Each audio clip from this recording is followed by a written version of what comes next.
السلام عليكم ورحمة الله وبركاته. اليوم الدرس الثاني في برنامج سويش ماكس. تعرفنا في الدرس الأول على مزايا البرنامج، واليوم نتعرف على الخط الزمني وشجرة المحتوى والتصميم وكمان ألواح التحكم.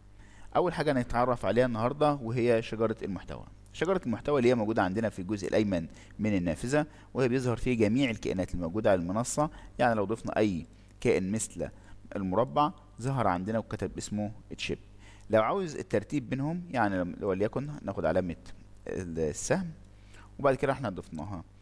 ايه اللي ظهر عندنا دلوقتي؟ المربع هو بقى في الاعلى، المستطيل بقى في الاعلى، وكمان الكلام بقى في الاسفل. لترتيب الكائنات بضغط على الكائن، وبعد كده ابدا ان انا اتحكم عن طريق الاسهم، اما للاعلى او اما للاسفل.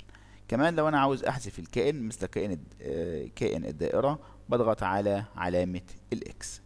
ده كل ما يخص شجرة المحتوى. كمان عندنا في الخط الزمني في عندنا مجموعة من الأدوات.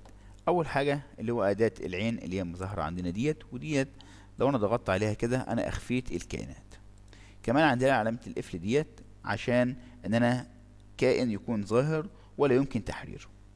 كمان في عندنا أداة المربع، وديت كائن بيكون مخفي، بيكون يظهر مكانه أداة المربع وليكن بالشكل ده.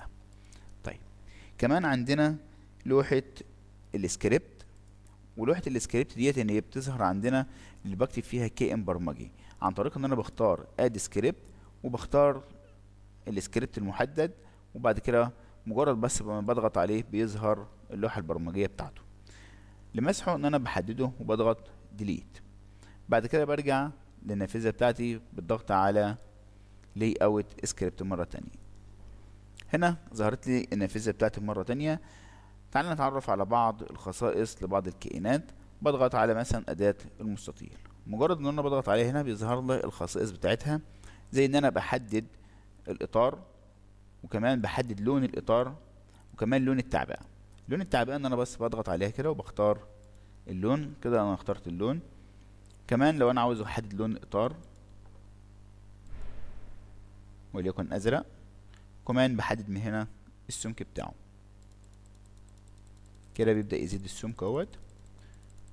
كمان ممكن اختار نوع الخط، اما نقطي او اما متصل، وليكن انا هعمله نقطي. يبقى بكده نكون انتهينا من الدرس الثاني، وشكرا.